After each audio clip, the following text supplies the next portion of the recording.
হ্যাঁ, হ্যালো। আরে হ্যাঁ, অমিত দা বলেন, বলেন। আরে ছেলে? হ্যাঁ, ছেলে তো আমার কাছেই বসে আছে। কি বললেন? ও, গায়ের রং? হ্যাঁ, গায়ের রং, হ্যাঁ, মোটামুটি হ্যাঁ পরিষ্কার। ওজন? ওজন ওই পাতলার মধ্যেই হবে। পাতলা? ও, পাতলা বলবো না? মোটা? হ্যাঁ, ওই মোটাই মোটামুটি। কি বলছেন? ও, পড়াশোনা?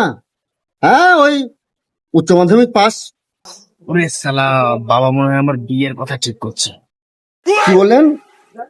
সেপ্টেম্বরের 15 তারিখ? ওরে শালা, বিয়েটা খুব তাড়াতাড়ি হয়ে যায় না?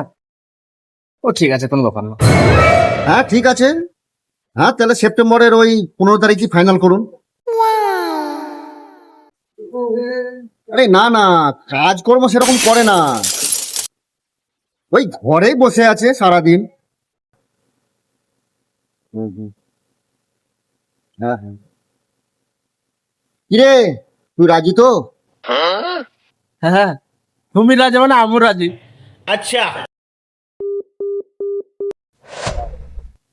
হ্যাঁ বাবা, অমিত কাকা কি বললো? আরে সেরকম কিছু না, অমিতের মেয়ের বিয়ে সেপ্টেম্বর মাসে 15 তারিখ তো, তাই বলছিল যে তোর ছেলেটা তো সারাদিন বাড়িতে বসেই আছে, তাই এক কাজ করিস, পাঠিয়ে দিক। এই গেটের সামনে সারা রাত্রি বসে থাকবে দারোয়ান হিসাবে, ওই 300 টাকা দিবে। अरे मुझे चक्कर आने लग गया अब।